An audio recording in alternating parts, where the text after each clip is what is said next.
같이 549장 부르시면서 예배의 부름에 한 목소리로 응답드립니다. 549장.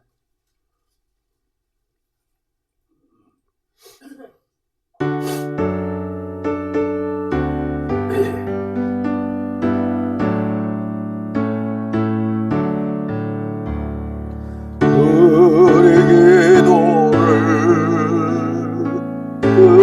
들어주시고 주님의 평화를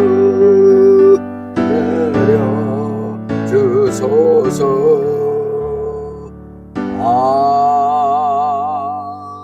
아멘. 다같이 묵도 드립니다.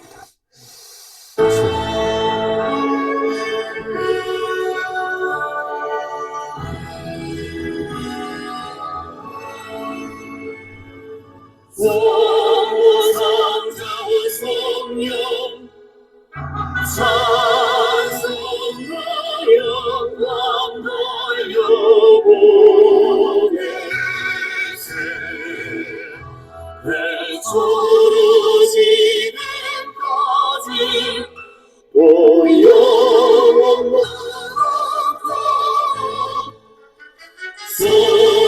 성삼위 영광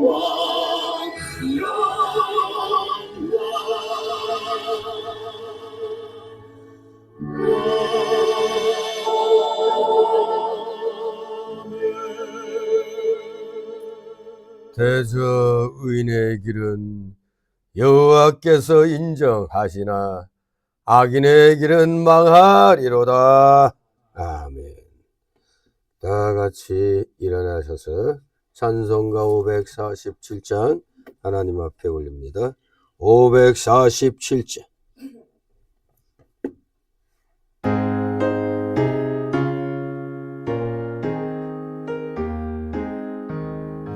진리와 생명을 진저 내 몸을 바치옵니다. 믿음과 소망처럼 한 마음 되게 하소서.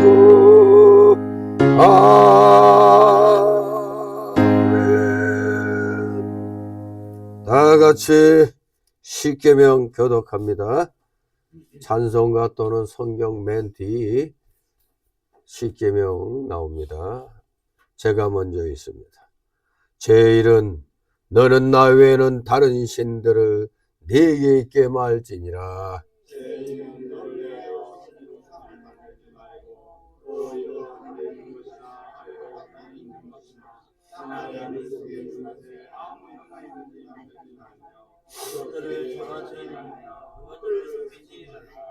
제3은 너는 너희 하나님 여호와 이름을 망령되이 것이 말라. 제5는 너의 부모를 공경하라. 제7은 간음하지 말지니라. 제9는 네 이웃에 대하여 거짓 증거하지 말지니라. 제10은 내 이웃의 집을 탐내지 말지니라. 아멘. 다같이 사도신경으로 신앙 고백 하나님 앞에 올립니다. 전능하사 천지를 만드신 하나님 아버지를 내가 믿사오며 그 외아들 우리 주 예수 그리스도를 믿사오니 이는 성령으로 잉태하사 동정녀 마리아에게 나시고 본디오 빌라도에게 고난을 받으사 십자가에 못 박혀 죽으시고 장사한 지 사흘 만에 죽은 자 가운데서 다시 살아나시며 하늘에 오르사 전능하신 하나님 우편에 앉아 계시다가 저리로서 산 자와 죽은 자를 심판하러 오시리라. 성령을 믿사오며 거룩한 공예와 성도가 서로 교통하는 것과 죄를 사하여 주시는 것과 몸이 다시 사는 것과 영원히 사는 것을 미사옵나이다. 아멘. 다 같이 찬송가 3장 하나님 앞에 올립니다. 찬송가 3장.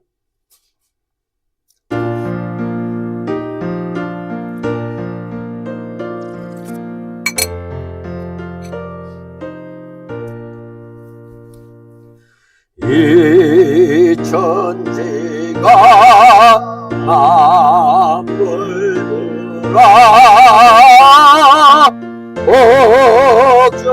옥저세로 저야와 존능성부 성자 성녀 찬송하고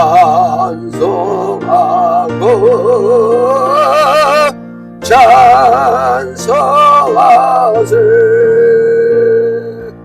아멘.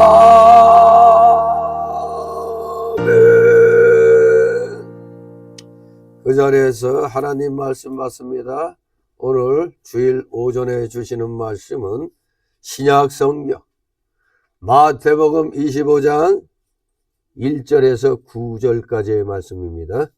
오전에 함께 은혜 나눌 말씀 마태복음 25장 1절에서 9절까지, 오후에는 10절에서 13절까지 보도록 합니다. 마태복음 25장 1절 9절 제가 봉독해 올립니다.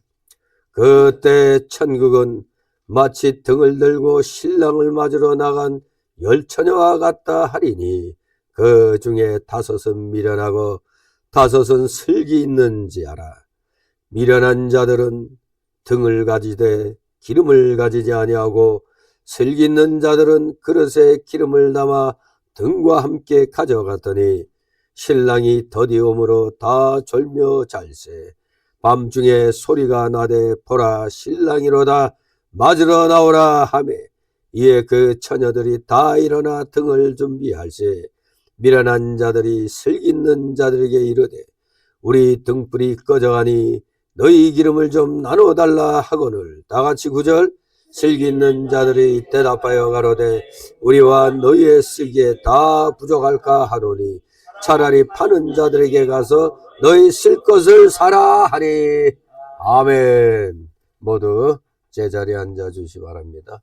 이 시간 하나님 앞에 목회기도 올립니다. 거룩하시며 전지전능하신 하나님 아버지, 어제나 오늘이나 앞으로도 영원토록 동일하신 우리 아버지 하나님께서 오늘도 변함없으신 그 온유와 사랑의 은혜의 그 말씀으로서 오늘 저희들에게 귀한 또 생명의 말씀을 주시니 아버지 감사를 드립나이다. 때가 심히 악하여 우리 모두 항상 깨어 기도하며 준비하는 자세를 갖도록 귀한 진리를 또 가르쳐 주시오니 이 말씀 마음판에 받아서 새기면서 실생활 속에서 실천하며 날마다 믿음의 전진을 해나가는 사랑하시는 귀한 자녀들 다 되기를 소망합니다.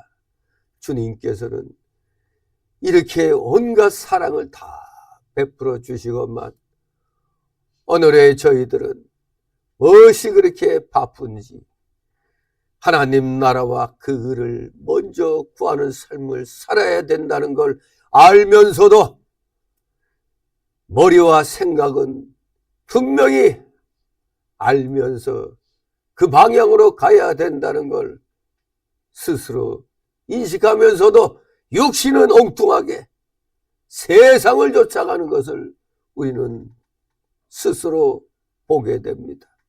저희들의 이 어리석고 완악함, 이 연약함 아버지 용서하여 주시옵소서. 진실로 주님의 십자가 대속의 보혈공로에 의하여 구원함을 받은 저희들 천국 백성 되게 하여 주셨고 하나님 자녀로 또 이렇게 저희들을 삼아주셨는데 어찌하여 저희들은 여전히 그 믿음이 빨리빨리 성장해 나가야 됨에도 불구하고 그러하지 못하는 이런 상태를 우리는 늘 스스로가 목도하고 있습니다. 주님, 어찌하여 저희들이 왜 이렇게 나태해지고 완악해지는지요. 하나님께서 저희들을 이렇게 거듭나게 하여 주심으로 하나님 자녀로서의 온전한 삶을 살아가도록, 그리하여 세상을 향하여 소금과 빛의 역할을 잘 감당하도록 늘 성령과 말씀으로 저희들을 이렇게 힘을 북돋아 주셨거늘 저희들은 오늘날 현실을 볼 때 전혀 세상에서의 소금과 빛의 역할이 제대로 비춰지고 보여지지 않는 것 같습니다. 그러나 분명히 진리의 길, 이 믿음의 길은 힘들고 어려운 길이기에 우리 예수님께서도 좁은 길이라고 말씀하셨고 좁고 협착하여 그 길은 찾는 자가 적다고 분명히 말씀해 주셨습니다. 그러니 우리 오늘날 겉으로 봐서는 소수편이 될 수 있는 진리에 서 있는 우리들, 예수님 시대부터 이미 진리의 길, 의의 길은 힘들고 어렵고 좁은 길이란 걸 이미 주님이 선언해 놓으셨기에 응당, 당연히 그런 줄 알고 우리는 그저 알겠습니다 하며 주님이 지시하신 대로 그대로 나아가면 되는 줄 압니다. 우리 모두 반드시 그래야 되는 줄 압니다. 주님이 그 힘든 길을 말씀해 놓으셨을 때는 이미 그 길은 예수님께서 이미 다 승리해 놓으신 길이기에 우리는 그저 순종만 하면 되는 줄 믿습니다. 그런데 모두 순종하기 전에 겉모습에 그냥 주눅이 들어 감히 시도도 안 해보고 믿음을 포기해버리는 그런 모습들을 많이 보입니다. 지난날 코로나 팬데믹 때 강력하던 기독교 국가라 할 수 있는 우리 대한민국이 형편없는 그런 모습들을 보이므로 너무나 큰 실망을 하나님 앞에 보여드렸나이다. 우리 기독교인들 스스로도 잠시 잠깐의 그 자그마한 환난도 이겨내지 못하고 그저 자기 몸의 안전만 위해서 움츠러들고 기독교인이 아닌 모습같이 그렇게 행동했던 것을 우리는 몇 년 전에 우리는 다 경험을 했습니다. 이런 상태의 믿음 가지고는 정말로 계시록에서 말씀하신 666 시대가 온다면 정말 감당하기가 어려울 것 같습니다. 독일의 독재자 히틀러가 2차 세계대전을 일으켜 정말로 온 독일 국민을 전쟁으로 몰아넣었을 때 독일에 그렇게 왕성하던 기독교인들이 90% 이상이 다 이 독재자에게 순종해서 아니 맹종하여 따랐다는 사실이, 아니 또 우리 민족의 역사도 일제 때 다른 불을 들이면 안 되는데 신사참배를 함으로 말미암아 그 당시에 조선의 그 기독교계가 거의 또 90% 가까이 이상 다른 불을 드리는 신사참배에다 참여하고 오늘날 그 잔존 세력들이 대한민국의 주류 기독교인이냐 또 행세하는 것을 또 봅니다. 참으로 악의 씨는 이렇게 꺼져갈 줄 모르고 죽을 줄 모르고 다시 이렇게 왕성하게 오늘날 이 나라를 또 지배하는 것 같습니다.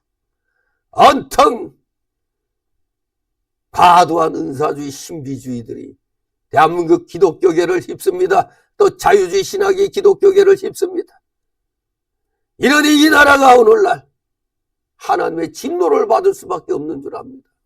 하지만 여기에 우리 진정한 기독교인들이 불씨가 되어 이 나라를 살리는 애국운동을 함으로 이 나라는 다시 한번 걸출한 대통령을 배출하여 잠시 환란이 왔지만 그것을 이제 극복하고 대한민국이 더욱더 하나님이 기뻐하시는 나라로 대전환점을 이루는 그러한 계기가 이번 탄핵 사태가 되는 줄 압니다. 비상계엄으로 탄핵 사태가 이제는 탄핵 각하나 기각으로 이렇게 결과는 나온 줄 압니다. 우리 모두 최선을 다하여 세상의 빛과 소금으로서 부끄러움 없는 삶을 살아야 되겠나이다. 시대의 그 흐름에 따라 신앙이 왔다 갔다 하는 그런 어리석은 연약한 신앙인이 아니라 어떤 상황에서도 흔들리지 아니하는 굳건한 뿌리를 깊이 내린 그 나무들 같이 우리의 신앙은 결코 세상의 흐름에 흔들리지 아니하는 그런 믿음들이 되어야 되겠습니다. 우리 사랑하시는 진정한 기독교인들, 우리 서운교회 성도들, 적은 수지만 최선을 다하여 그 어떤 교회에 뒤지지 아니하는 멋진 믿음의 실력들을 더욱더 갖춰 나가므로 이 지역에서 더 멀리까지 진정한 진리가 무엇인가를 증거하는데 실생활 속에서 모범을 보이는 정말로 살아있는 신앙인들 다 되도록 주의 성령께서 불꽃 같은 눈동자로 저희 서운교회 성도들 지켜보아여 주시옵소서. 감사드립니다. 반드시 멋진 믿음의 그 모습들로 우리 성도들 굳건히 서게 될 줄 믿습니다. 오늘도 하나님 앞에 또 여러 가지 사연을 가지고 이렇게 주일날 주님 앞에 나왔습니다. 요새는 왜 이렇게 시간들이 빨리 가는지 주일을 준비할 틈도 없이 그냥 주일을 맞이하는 것 같습니다. 그럼에도 불구하고 오늘도 다시 한번 마음을 가다듬고 하나님 앞에 자신의 모든 것을 다 내려놓고 맡기는 자들 되게 하옵소서. 그럴 때 반드시 하나님으로부터 모든 것을 해결할 수 있는 그 해결의 열쇠들을 우리 모두 받아 한 주간 온전히 또 승리하는 그러한 삶을 사는 우리 진정한 크리스찬들, 살아있는 믿음의 크리스찬들 다 되게 하여 주시옵소서. 감사드립니다. 피곤한 육신을 쳐서 복종시켜 영의 기쁨과 즐거움으로 이 시간 온전히 100% 주님께 모두 드릴 수 있는 우리 사랑하시는 자녀들 다 되게 하여 주시옵소서. 감사드립니다. 졸음마귀 물리쳐 주시고 각종 잡념의 마귀 세력들 틈 못하게 하여 주시옵소서. 부족한 자 입술과 영을 주건주장하여 주셔서 대언되는 귀한 말씀이 우리 성도들의 마음의 귀와 그 영의 귀에 새겨지고 박히게 하여 주시옵소서. 마치는 시간까지 오직 주님께서만이 영광을 받으시옵소서. 예수 그리스도의 이름으로 감사드리며 기도드리옵나이다. 아멘.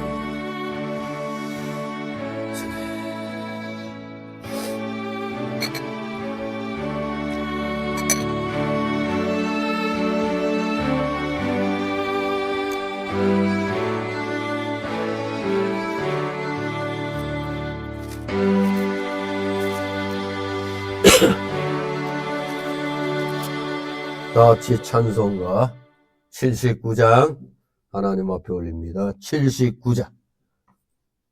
새 찬송가는 70장 되겠습니다.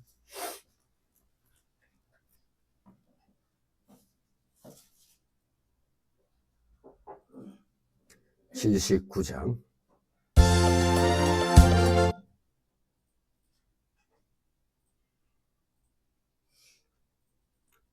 (79장)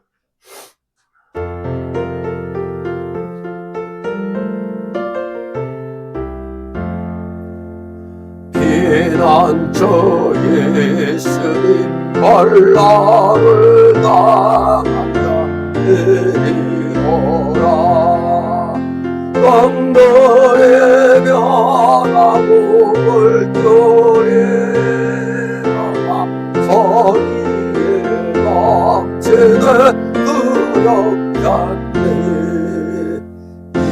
소망이 떠들고 나라들 모여서 진동하라. 우리 주 목소리 한 번 말하시면 저 나의 모든 것 망하겠네. 만우주 여호와 우리를 도우니 피난처요. 세상의 난리를 그치게 하시니 세상의 장엄이 쓸데없네. 높으신 여호와 우리를 구하니 할렐루야. 외로움에 셈하고 반란이 극하나 피난처에서는 여호와여. 아멘. 주님의 이름으로 여러분을 환영합니다. 네, 오늘 본문 말씀 함께 은혜를 나눌 이 귀한 말씀은 그 유명한 열처녀 비유입니다. 열처녀 비유. 슬기로운 처녀, 미련한 처녀. 이 열처녀 비유를 통해서 우리는 다시 한번 천국 백성으로서의 우리의 그 마음과 몸의 그 자세들을 우리는 가다듬어야 되겠습니다. 이 열처녀 비유. 이 오늘 제목은 그 13절에 나온 대로 깨어있으라. 깨어있으라. 첫 번째 시간으로 함께 은혜를 나누도록 합니다. 깨어있으라. 한마디로 이 24장 42절부터 25장은 소위 말하는 재림 준비에 대해서 어떻게 해야 되는가, 그걸 우리에게 깨우쳐 주시기 위해서 한 5가지 비유가 쭉 소개되고 있습니다. 오늘 이 열처녀 비유, 깨어있으라, 이 내용은 3번째 그 비유가 되는데, 우리는 이 3번째 비유는 앞에 그 24장 42절부터 나오는 두 비유의 연장선상에서 이해되어야 하는 것입니다. 이 24장 42절부터 이렇게 보면은 예수님의 그 5가지 비유 가운데 첫 번째 비유가 42절 44절에 집주인과 도적 비유입니다. 집주인과 도적 비유. 그것은 예기치 않은 때에 예수님께서 재림하실 것이니 항상 깨어 있어야 함을 강조하고 있는 것이고, 두 번째 비유에는 45절 51절 선한 청지기와 악한 청지기 비유에서는 깨어있는 그런 수동적 자세에서 한 걸음 더 나아가 하나님께서 기뻐 여기시는 행동을 해야 한다는 것을 강조하는 비유가 되겠습니다. 이 선한 청지기, 악한 청지기 비유. 충성되고 지혜 있는 종은 주인이 있든 없든 때에 따라 양식을 잘 나눠주는 자입니다. 그 집의 사람들에게 주인이 있든 없든 자기가 맡은 일 최선을 다해서 하는 자가 충성되고 지혜로운 종입니다. 즉 선한 청지기죠. 그러면 주인이 어느 때 오든지 신경 쓸 거 없어요. 평상시대로 열심히 하면 그 열심히 하는 모습이 주인 눈에 띄게 되는 겁니다. 그렇게 되면은 주인이 언젠가 와서 어느 틈엔가 와서 보고 그 종의 성실함을 보고 모든 걸 그 종에게 맡긴다고 그랬어요. 그래서 우리는 선한 청지기의 삶을 살아야 되는 겁니다. 좀 더 한 걸음 더 나아가 하나님이 기뻐하시는 일을 우리가 해야 된다는 것을 선한 청지기 비유에서 보이는 겁니다. 그런데 그 악한 종, 악한 청지기는 지금 당장 주인이 없으니까 주인 올 때쯤에나 좀 열심히 하는 척 해야지 하고 평상시에는 친구들 때리고 불러다가 술 친구들하고 먹고 마시고 부어라 뭐 이렇게 놀다가 생각지도 않는다 주인이 뚝딱 치는 거예요. 그러면 그 모습을 주인이 본다면 그런 악한 직원, 오늘날로 말하면 악한 직원이죠. 쓰겠어요? 안 쓰겠어요? 안 쓰죠. 여기 24장 51절에 보면 엄히 때리고 그 종의 주인이 이르러 엄히 때리고 외식하는 자에 받는 유래 처하리니 거기서 슬피 울며 이를 갈미 있으리라. 우리 기독자녀들은 이 선한 청지기의 그 자세를 가지고 우리는 살아야 되는 겁니다. 그런데 이 열처녀 비유는 그러한 자세에서 또 한 걸음 더 나아가는 겁니다. 역시 신앙은 전진해 나가야 되는 거예요. 발전해야 되는 겁니다. 그 선한 청지기 자세만 봐도 그 정도면 됐을 텐데 또 거기서 한 걸음 더 나가요. 아무튼 이 세 번째 비유가 되는 열처녀 비유는 예수님께서 재림하시는 때가 더딤에도 불구하고 그분이 오시는 데에 대해서 마땅히 늦게 오시든 일찍 오시든 상관하지 않고 평상시에 더 열심히 그냥 선한 청지기의 마음 자세 가지고 예비하고 있어야 된다는 걸 강조하고 있는 겁니다. 항상 예비하는 자세. 그런데 우리는 이제 오늘날 우리 신약시대 좀 더 말세 끝자락에 살고 있는 우리들은 여기에서 한 걸음 더 나아가야 돼. 주님의 재림은 더딘 것이 아니라 오직 우리를 대하여 오래 참으사 아무도 멸망치 않고 다 회개하기에 이르기를 원하시는 그 하나님의 사랑으로 말미암아 유보되고 있다. 이런 점을 오늘 우리 성도들은 명심해야 되는 겁니다. 그냥 예수님 재림이 더딘 게 아닙니다. 더딘 게 아니라 우리가 한 사람이라도 더 회개하고 하나님께 돌아오도록 지금 그 재림의 시기를 붙들고 계시다는 겁니다. 유보시키고 계신 겁니다. 이것을 잘 알고 그래서 오늘 이 열처녀 비유를 통해서 정말로 언제 어느 때 오실지 모를 주님이라고 생각하고 우리 모두 최선을 다하여 평상시에 준비를 해야 되는 겁니다. 우리 예수님은 이 비유의 결론부인 그 13절에서 그런즉 깨어있으라 너희는 그날과 그 시를 알지 못하느니라고 말씀하심으로써 바로 이 열처녀 비유의 주제를 분명히 밝혀주셨습니다. 즉 이 열처녀 비유의 주제는 성도들은 항상 깨어 있어야 한다는, 깨어 있어야 한다. 성도는 항상 깨어 준비하고 있어야 한다.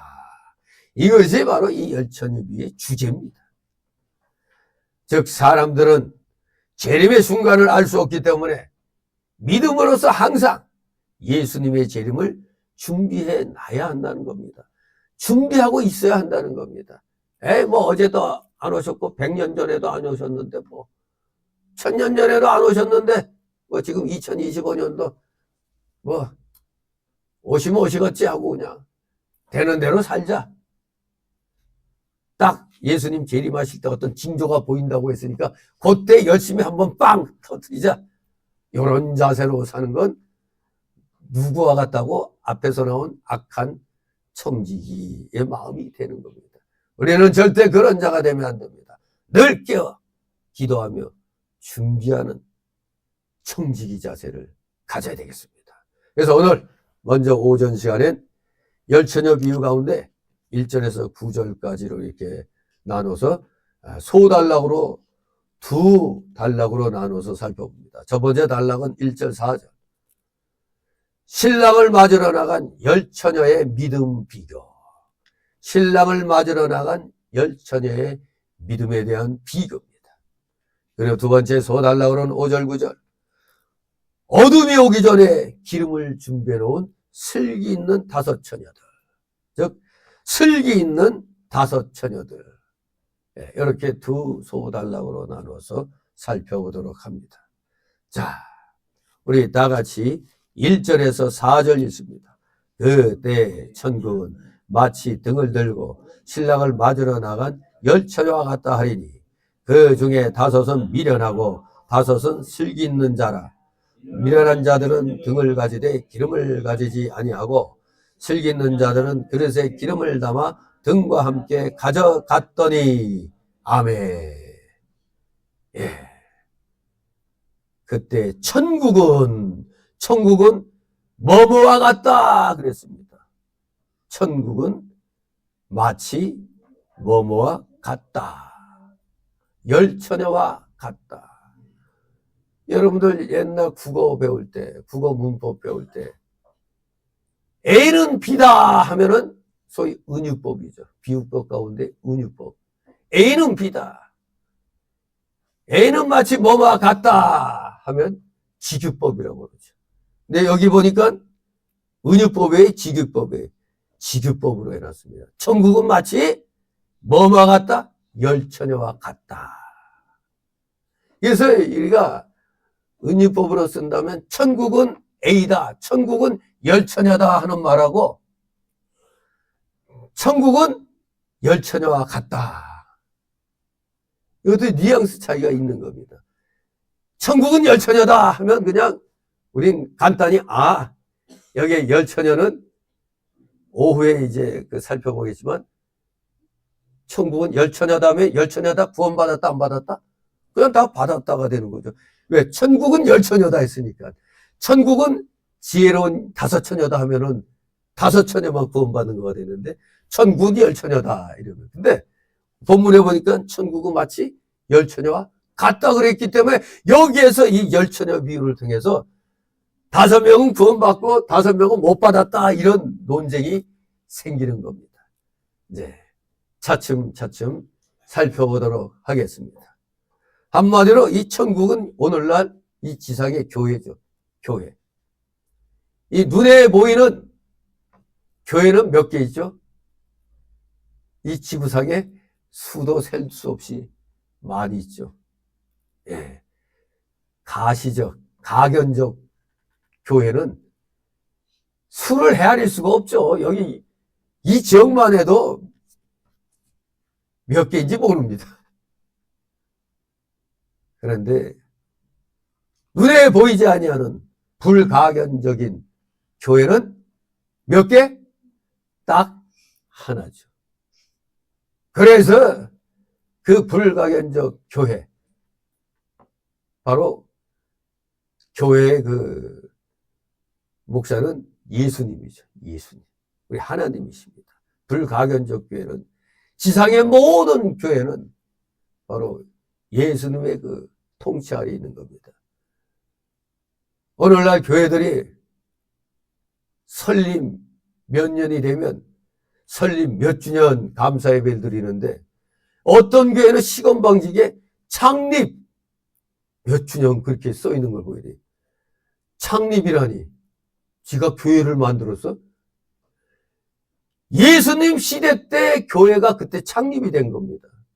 예수님 시대 때 교회가 창립이 되고 그때부터는 전 세계로 지교회가 건립되어 나간 겁니다. 단어를 바로 써야 돼요.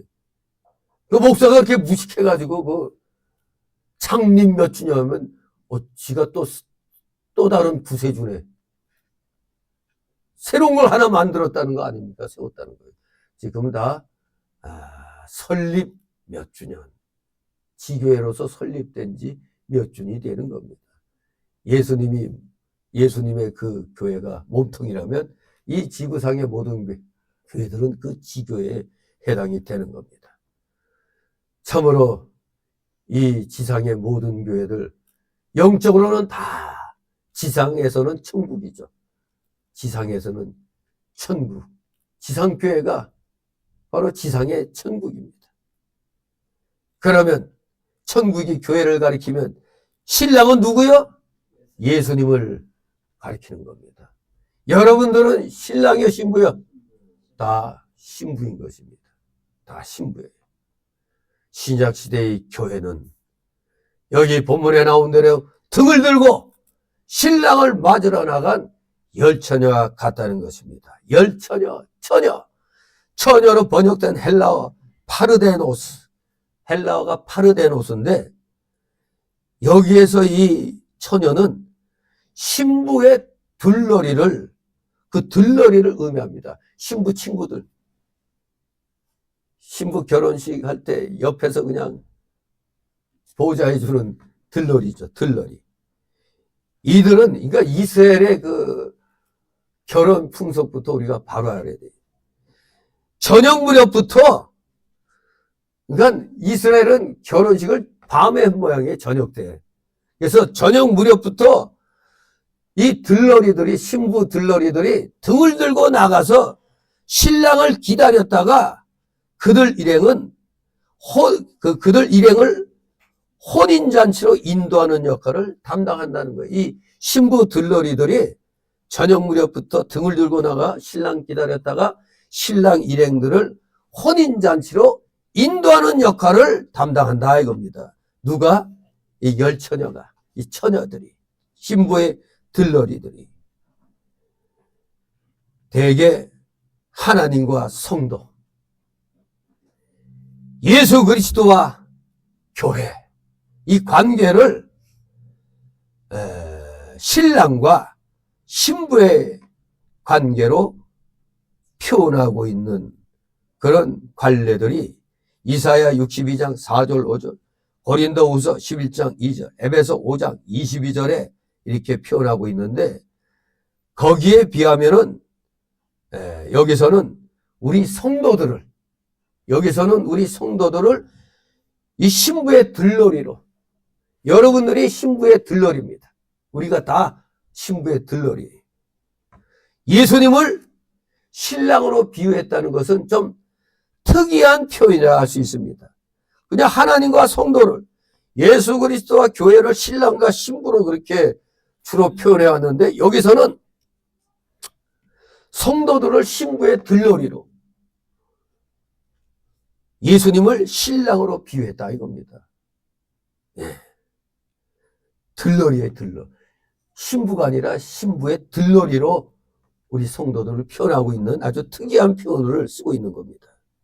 그러나 우리는 이 같은 사실에 관심을 가진다기보다는 여기 미련한 다섯 처녀가 기름을 준비치 못한 데 반해 지혜로운 다섯 처녀는 기름을 준비해 놓았기 때문에 신랑과 함께 혼인잔치에 참여할 수 있었다는 점에 우리가 유념을 해야 되겠습니다.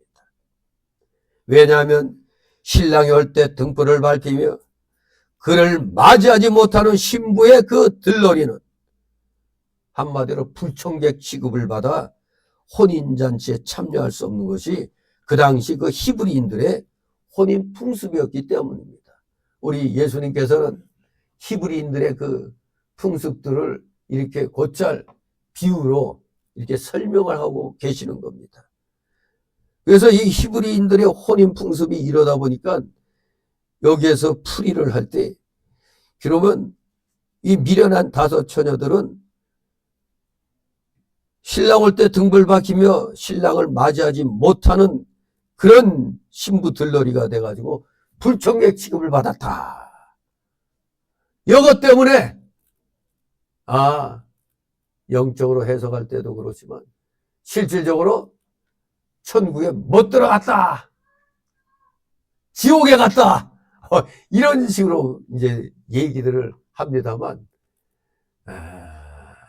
아주 이 본문의 이 말씀이 참 묘한 게 있어요. 우리가 함부로 다섯 처녀, 미련한 다섯 처녀는 글자 그대로 미련해가지고 지옥 갔다, 천국 못 들어갔다, 이렇게 우리가 쉽게 얘기해 버릴 수 있는 게 아닙니다.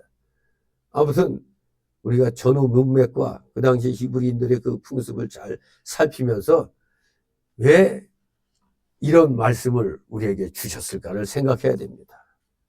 분명히 여기 천국은 마치 열처녀와 같다고 그랬어요. 등 들고 똑같이 등 들고 신랑을 맞으러 나간 열처녀와 같다 그랬어요. 뭐가? 천국은. 그러니까 여기 미련한 자 다섯 처녀나 슬기로운 자 다섯 처녀나 모두 다 교인이야 아니야?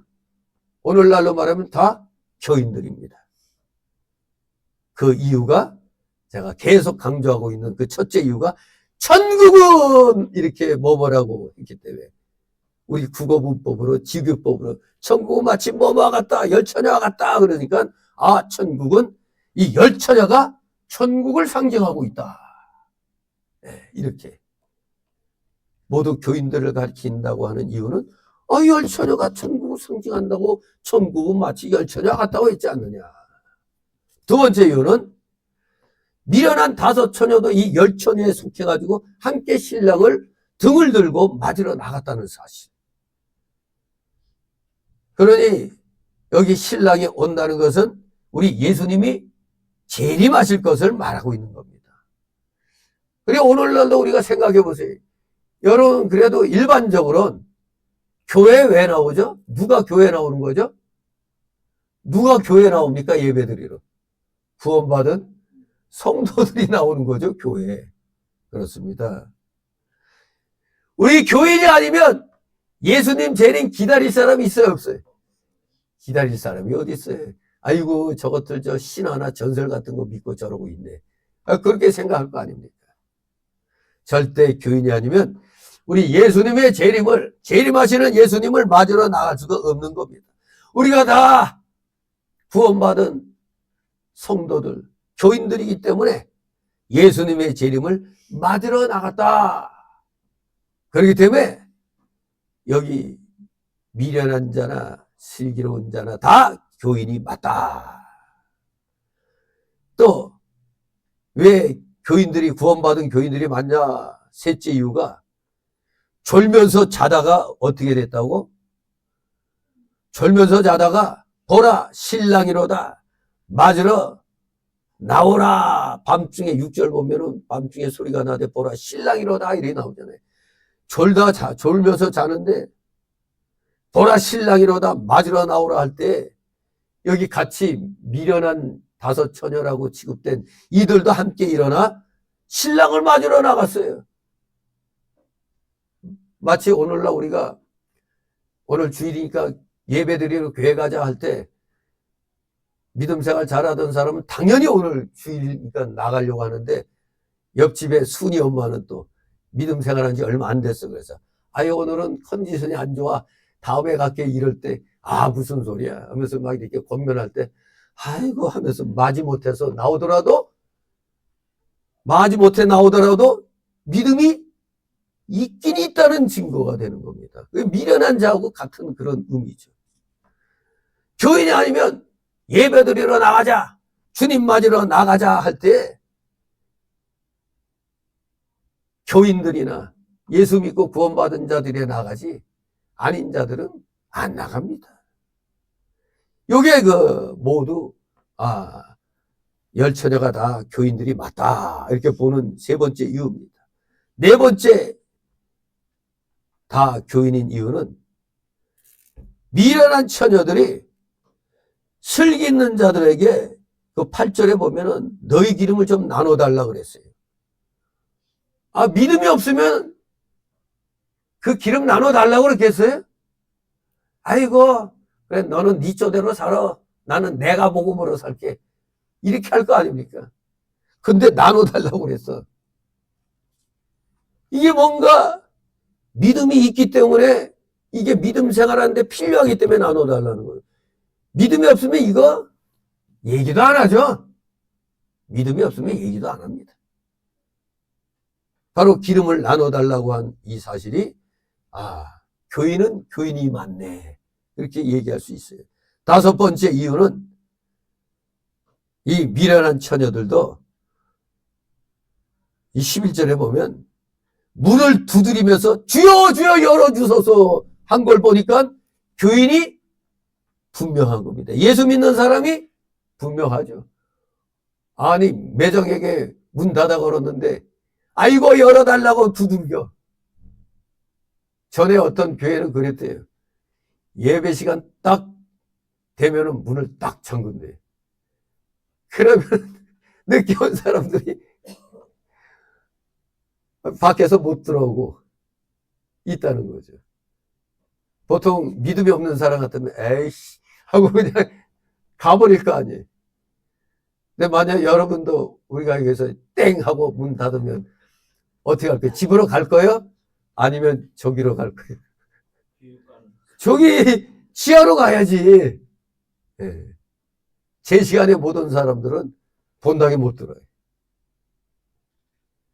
그래도 에라이 교회가 여기밖에 없냐고 떠나는 사람들은 믿음이 없는 사람이고, 그래도 불평하지만 떠나지 못하고 그래도 또 앞에서 그냥 또 남아갖고 앉아서 예배드린 사람도 있었다는 게 문 열고 못 들어오고. 그 믿음이 있는 거 없는 거 있으니까 그러는 겁니다. 여기 미련한 다섯 처녀들도 아이고 주여 주여 열어달라고 한 걸 보니까 교인이 분명하다 이겁니다. 그러니 미련한 자 다섯이나 슬기로운 자 다섯 다 교인이 맞다 이겁니다.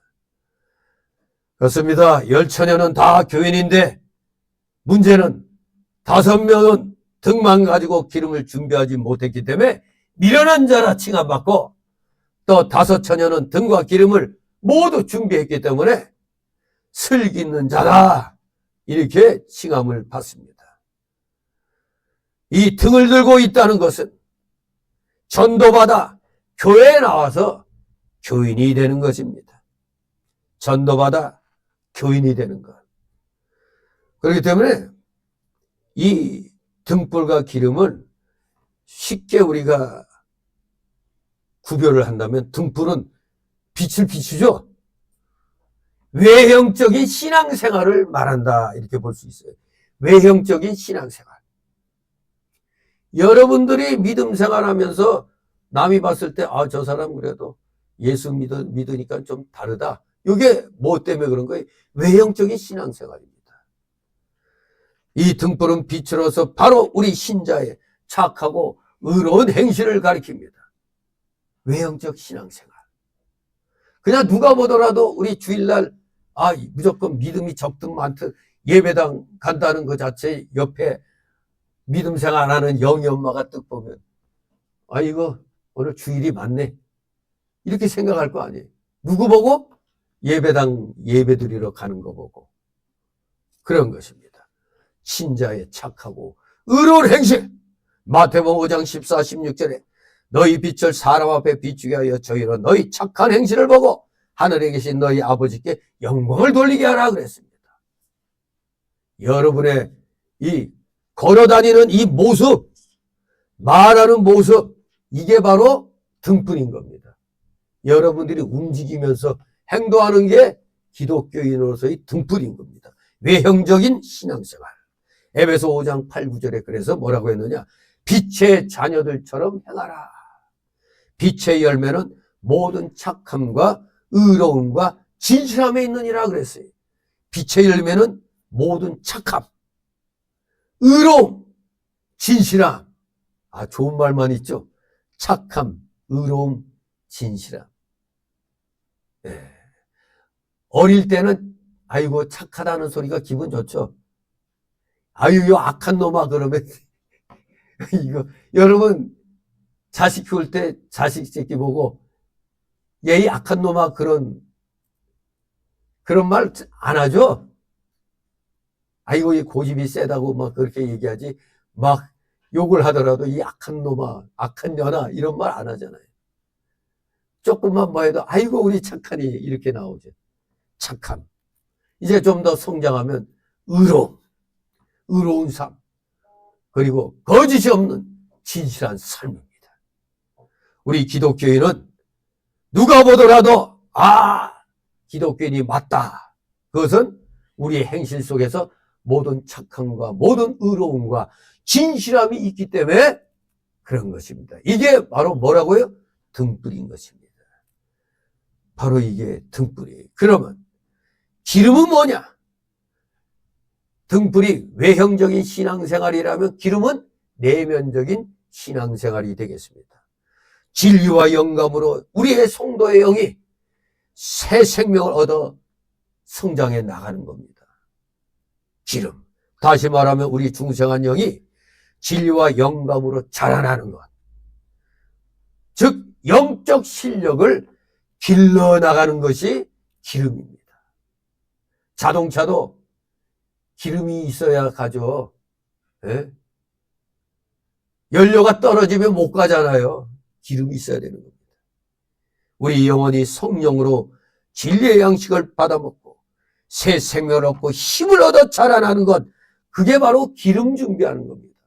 여러분들은 지금 등불을 역할을 하기 위해서 기름을 준비하고 있는 겁니다.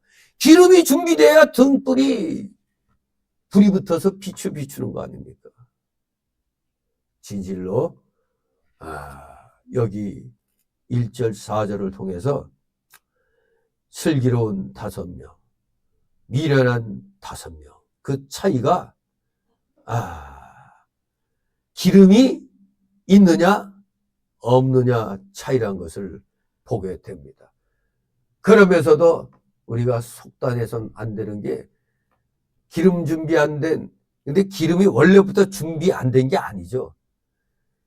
좀 더 예비 기름을 준비 못 했다는 거죠. 기름을 다 준비해 놨어요.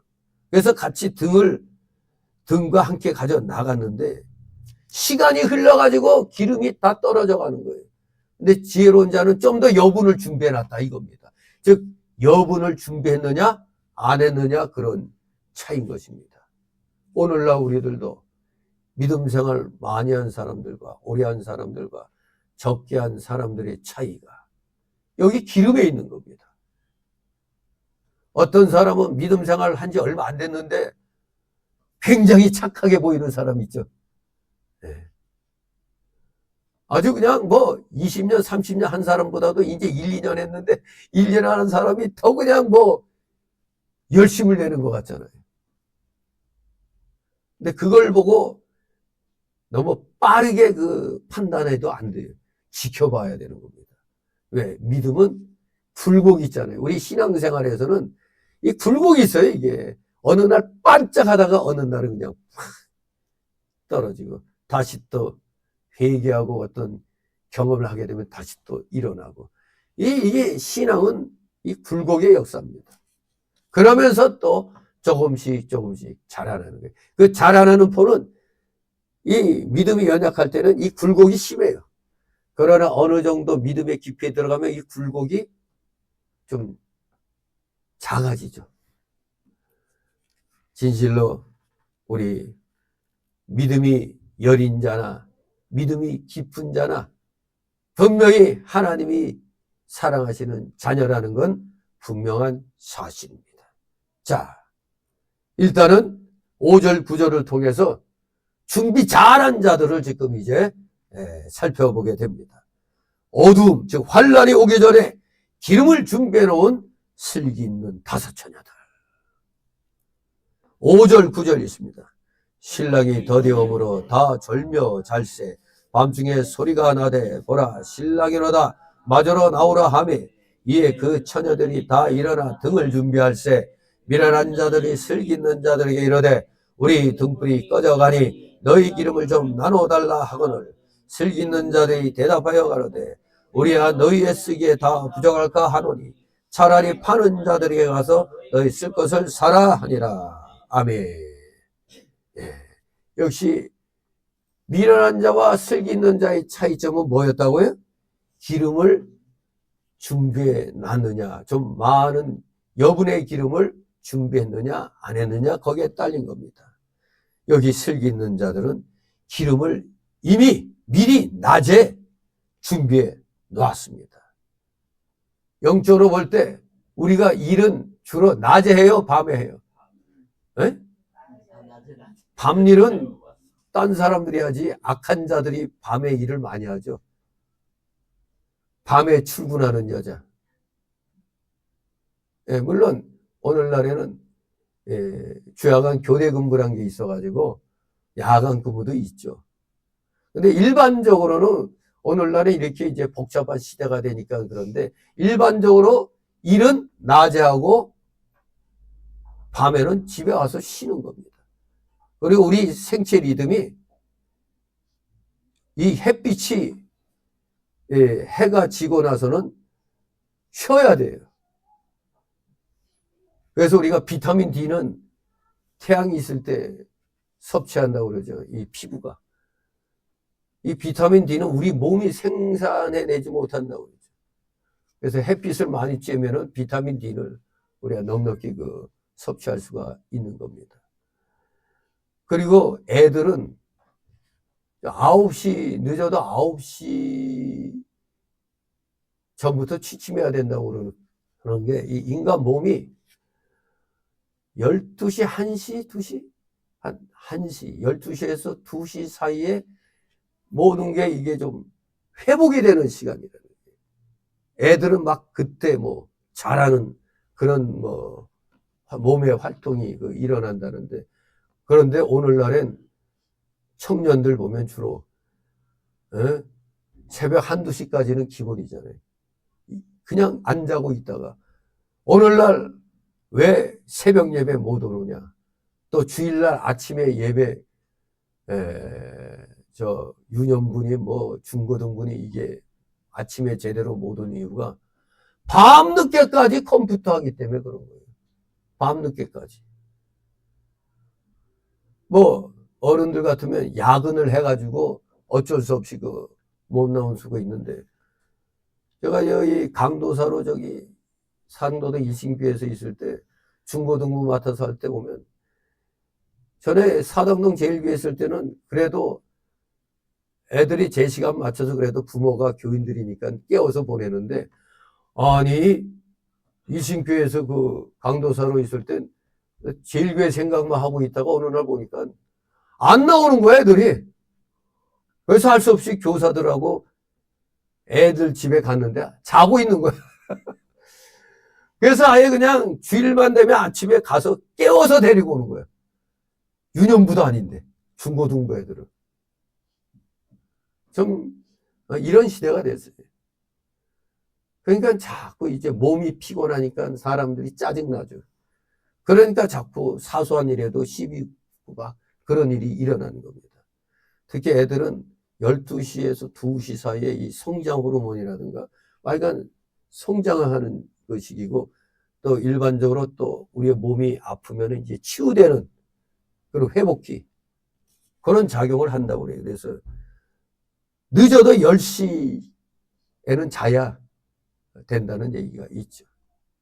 아무튼 시대가 악하다 보니까 오늘날엔 그냥 순서가 다 뒤죽박죽 되어버린 세상입니다. 바로 이런 세상 자체가 정상적으로 모든 게 낮에 일하고 밤엔 쉬고 이래야 되는데, 그걸 하지 못하고 있다는 게 지구의 끝자락이 다가오고 있구나. 예수님, 좋은 말로 하면 예수님 재림이 가까워지고 있다, 그렇게 볼 수가 있는 겁니다. 아무튼 일반적으로 낮에는 일하고 밤에는 쉬어야 될 때입니다. 즉 낮에는 기름을 준비하고 밤에는 쉬어야 될 때입니다. 밤중에는 이미 낮에 준비해 놓은 기름을 사용해 갖고 등불을 켜서 빛을 발해야 되는 겁니다. 그런데 여기 미련한 5처녀는 예수님이 밤중에 오실 것을 모르고 기름을 따로 준비하지 않았다 이겁니다. 준비를 했어요. 그죠? 준비를 하고 있는데 여분을 밤중까지 밤늦게까지 있을 기름을 준비하지 못한 겁니다. 그러나 슬기 있는 5처녀는 낮에 여분의 기름을 잘 준비해 놓은 겁니다. 혹시나 시간이 늦어지면 기름이 다 떨어질 수 있으니까 그것까지 생각해서 준비해 놓은 겁니다. 그러니까 지혜로운 거죠. 어둠이 올 때 등불을 밝히기 위하여 어두워지기 전에 미리 기름을 준비해 두었기 때문에 지혜롭고 슬기로 있는 처녀라고 얘기를 하는 겁니다. 신부의 목적이 뭡니까? 신랑을 맞는 게 유일한 목적이죠. 결혼식 날 신부의 목적, 신랑을 맞는 것입니다. 그게 결혼식의 가장 중요한 목적입니다. 그러므로 신랑 맞을 준비를 낮에 잘 해둬야 되는 겁니다. 일할 수 있을 때 일을 해놔야 된다 이겁니다.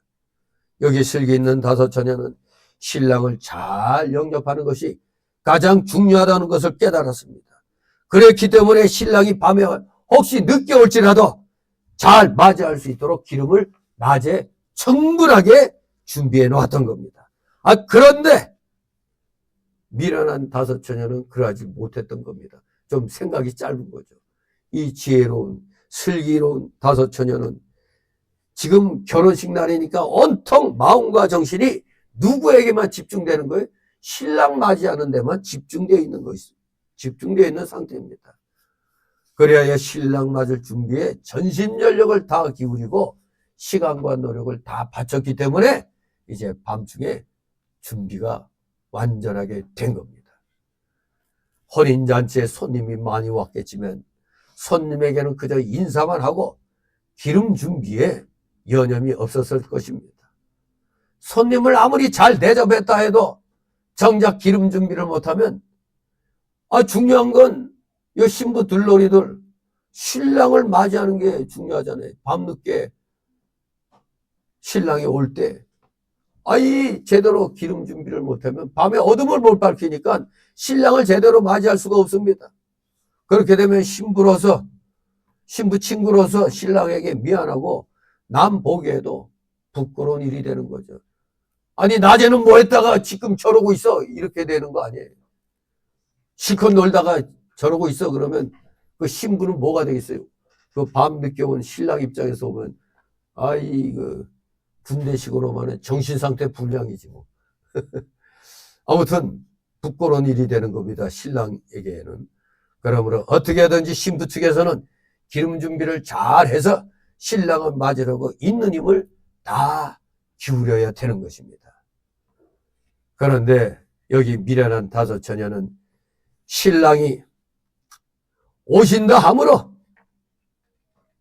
다 되는 줄 알았던 겁니다. 신랑이 뭐 오신다 했으니까 오겠지 뭐. 그런 식이었어요.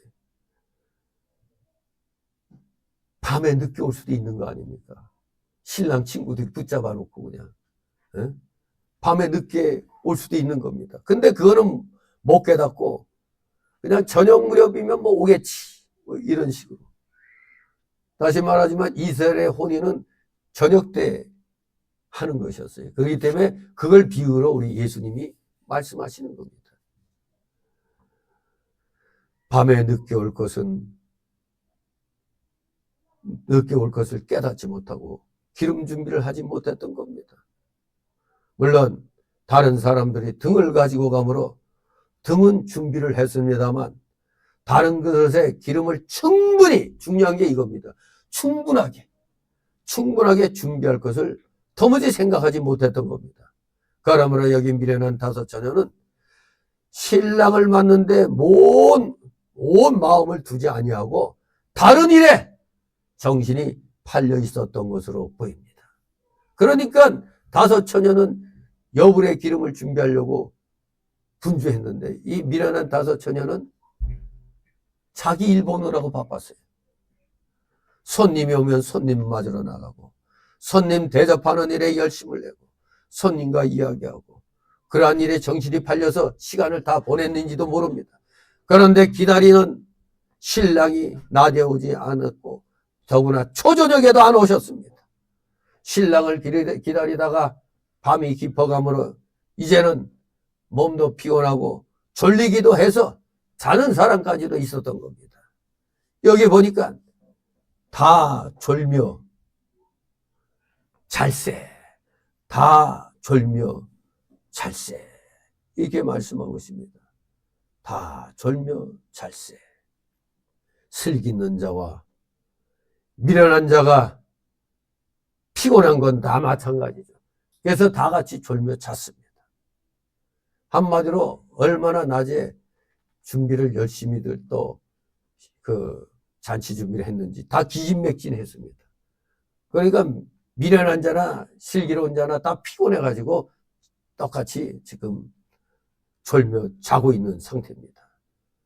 한마디로 환난은 점점 더 커가고 신랑 되는 예수님은 오시지 않으므로 견디지 못해 쓰러진 상태. 오늘날 우리 기독교계가 2000년이 지났죠. 지금 주님 언제부터 오신다 했는데 오신다고 했는데 벌써 2000년이야. 그러니까 다들 해이해져가지고 에이 오시려면 오시겠지 하고 마음들이 해이해졌어요. 간절함이 없어졌습니다. 간절함이. 그러니 지금 그냥 이래저래 그냥 피곤해서 쓰러진 상태입니다. 우리가 아는 엘리야 선지자도 로뎀나무 아래서 잠을 잤죠. 도망 나오다가 피곤하니까 거기서 그냥 잤죠. 또 세례 요한도 일시적으로 신앙이 잠든 때가 있었습니다. 마태 11장에 보면 기다리던 예수님이 오시지는 않고 오셨나? 또 의심도 하고 진짜 오신 거 맞나? 일시적으로 신앙이 잠든 때입니다. 누구에게나 신앙생활 하다 보면 잠들 때가 있어요. 피곤하면. 그런데 밤이 되었습니다. 이 밤. 한마디로 이 밤은 환난을 가리킵니다. 환난을 가리킵니다. 밤중에 소리가 나네. 밤중에 신랑이 오셨다는 건 우리 예수님이 말세 대환난 중에 재림하실 것을 뜻하는 겁니다. 밤중에 오셨다. 즉 말세의 대환난. 우리가 7년 대환난이라고 있잖아요. 말세 대환난 중에 재림하실 것을 가리키는 겁니다. 밤중에 오실세 이 말씀이. 예수님이 환난 가운데 재림하신다는 것은 성경 여러 곳에서 말하고 있습니다. 마태복음 24장 23절 이하에, 또 24장 21절 이하에, 계시록 11장 7절 이하, 7장 13절 14절, 13장 7절 10절, 다니엘서 8장 11절 14절, 9장 27절, 11장 30절 35절, 12장 11절 12절, 이렇게 여러 곳에서 우리 주님이 환난 가운데 재림하신다고 말하고 있습니다. 그러니 신랑을 아무리 기다려도 오시지 않고 밤은 점점 깊어가는데 다 똑같습니다. 오늘날의 모든 교회들이 다 이런 상태입니다. 미련한 교회, 슬기로운 교회 다 할 것 없이 여기 미련한 처녀도 졸고 슬기 있는 처녀도 조는 것처럼 오늘날의 모든 교회들이 지금 졸고 있습니다. 육신을 가진 사람이기 때문에 쓰러지지 않을 수가 없었을 것입니다. 그런데 그때 뭐라고 외칩니까? 신랑이로다 맞으러 나오라는 소리에 모두 깨어난 것입니다. 우리 등불이 꺼져가니 너희 기름을 좀 나눠달라. 지금 등불이 꺼지려고 깜빡했습니다. 이제 큰일 났습니다. 여분의 기름을 준비하지 못한 미련한 5 처녀들. 분명히 이 처녀들도 지금 당황했어요.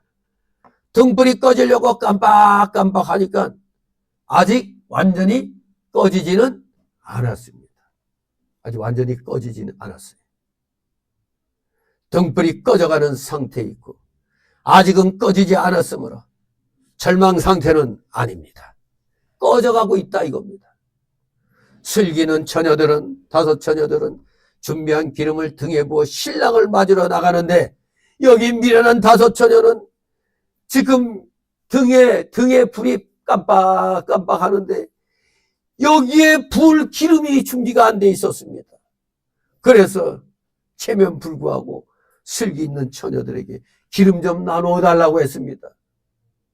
상관이 없으면 아유 나는 그냥 여기 있을란다. 너희나 갔다 와. 이럴 수 있는데. 지금 이들은 좀 나눠달라고 지금 사정합니다. 이렇게 말을 한 걸 보니까 정말 미련한 자는 미련한 자입니다. 이 기름은 나눠줄 수가 없는 것입니다. 즉 진리와 영감으로 우리 영혼이 자라나서 얻어진 영적 실력은 나눠달라고 할 수도 없고 나눠줄 수도 없습니다. 여러분들이 믿음 생활 오래 하면서 그 몸에 쌓아놓은 그 영의 인격이 그 누구에게 나눠줄 수 있는 게 아니잖아요. 보여줄 수는 있어도 나눠줄 수는 없는 겁니다. 나 여기 기름 있어. 보여줄 수는 있지만 나눠줄 수는 없는 거예요. 여러분의 영적 실력은 나눌 수가 없는 겁니다. 마치 힘이 센 사람이 힘이 약한 사람에게 힘을 나눠줄 수도 없고 그 힘을 나눠 받을 수도 없는 것과 마찬가지입니다. 내가 그냥 운동 열심히 해서 힘이 센데 이 넘치는 힘을 우리 여기 힘이 약한 자에게 나눠주고 싶은데 그게 나눠줘요? 뭐 중국 영화 보니까 무술 영화 보니까 뭐 등어리에 대고 그냥 뭐 기를 불어넣으니까 그거하고 또 다른 거죠. 예.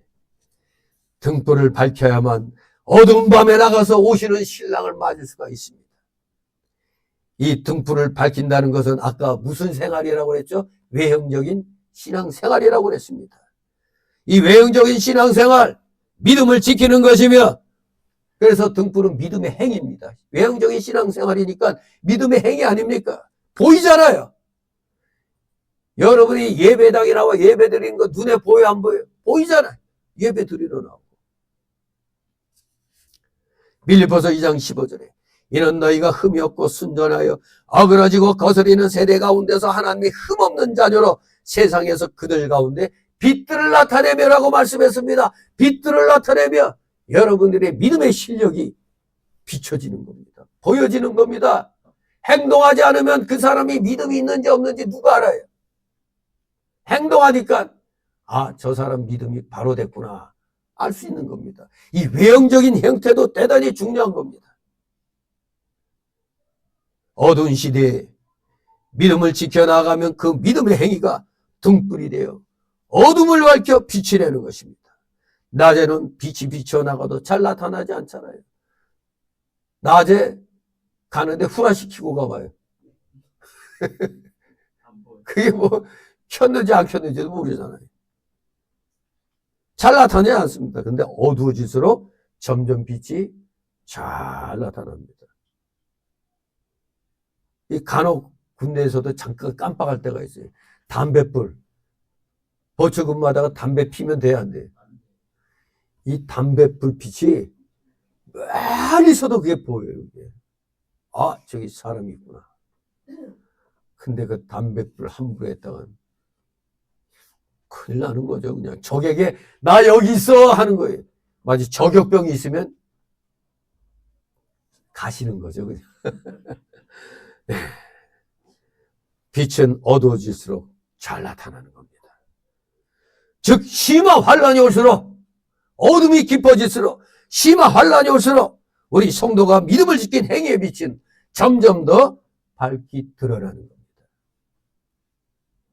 우리 간단한 예를 들어 코로나 팬데믹 때 그냥 뭐 구청에서 나오고 어디서 나와서 사진 찍어가고 고발하니 뭐 교회 문 닫게 하니 막 그럴 때도 밖에 예배당 밖에 나와서 예배 드리는 거 누가 뭐라고 안 하니까 주차장에서 예배 드리는 교회도 있었잖아요. 심지어는 뒷동산에 가서 예배 드리는 교회도 있었어요. 바로 그 날이 지나고 나니까 그때 대형교회는 어땠죠? 그렇게 넓은 예배당에 그냥 바람 소리밖에 안 났어. 기껏해야 스태프 20명? 어떤 이상한 교회는 기가 막힌 짓을 했죠. 교인들 사진을 갖다 자리에다 이렇게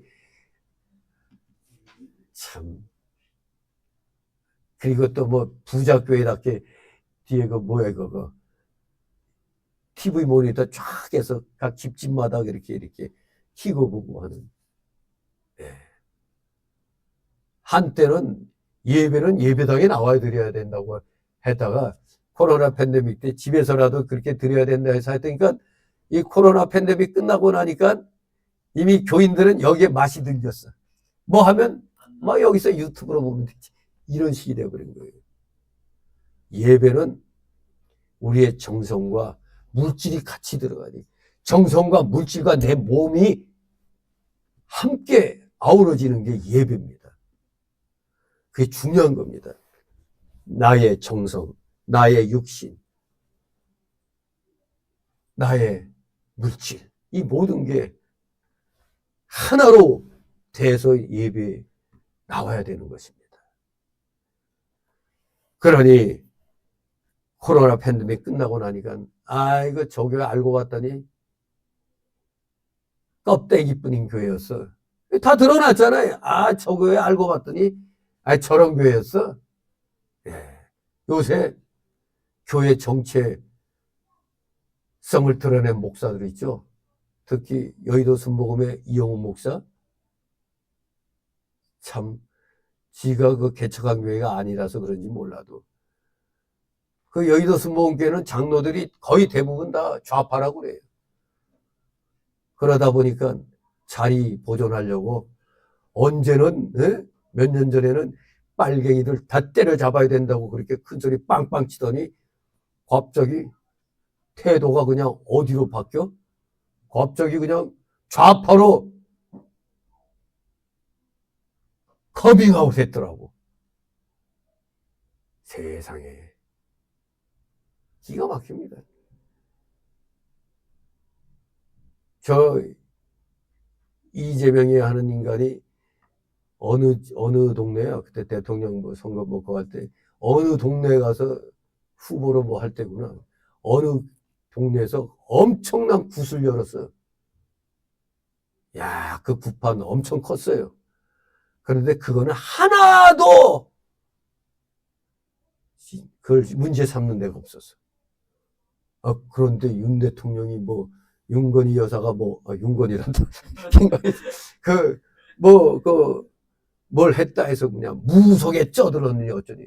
더군다나 감옥에서 아직 풀려나지 않을 때 풀려나야 될 그 상황에서 완전히 기름 붓는 그따위 소리를 했잖아요. 저 김사만 목사하고. 느닷없이 무슨 무속이 어쩌고 저쩌고 무속에 쩌든 어쩌고 저쩌고 하면서 회개해야 된다는 듯.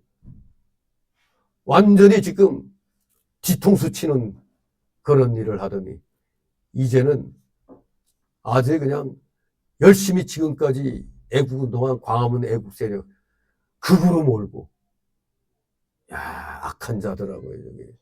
그런데 아는 사람은 안다고 그래. 뭐에 협박당하는 것 같다. 이북에 여러 번 갔다 왔거든. 난 전에부터 수상히 여겼어요. 여러 번 갔다 왔다는데 저 사람이 제대로 뭔 말 하겠나 했는데 그래도 자유통일당 개소식 하는 데가 가서 그냥 빨개 이런 어쩌고 저쩌고 그냥 막 강력하게 얘기해서 저 사람은 안 넘어갔나 보다 했는데 아니 갑자기 이상하게 지금 모든 이 상황이 우파에게 다 좋게 돌아가고 대통령도 다시 복귀하는 걸로 이제 거의 윤곽이 잡혀가고 있는데 느닷없이 지금 엉뚱한 소리 해대는 거 보니까